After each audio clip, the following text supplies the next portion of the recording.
So ഇന്ന് നമുക്ക് സർവീസിന് വന്നത് റാലിയുടെ ഒരു റോഡ് ബൈക്കായിരുന്നു. സോറ ഗ്രൂപ്പ് സെറ്റായിരുന്നു 9 സ്പീഡ്.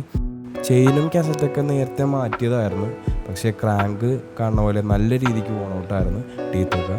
സോ ക്രാങ്ക് മാറ്റുന്ന ഒരു വീഡിയോ ആണിത്. പുതിയ സോറയുടെ പ്ലേറ്റ് ഉണ്ടായില്ല നമ്മുടെ അടുത്ത്. സോ അതുകൊണ്ട് തന്നെ ക്രാങ്ക് മൊത്തമായിട്ട് മാറ്റേണ്ടി. ക്രാങ്ക് ഓൾറെഡി കസ്റ്റമർക്ക് ഉണ്ടായി. സോ കസ്റ്റമർ പറഞ്ഞു ക്രാങ്ക് മാറ്റിക്കോളാൻ പറഞ്ഞു ഫുള്ളായിട്ട്.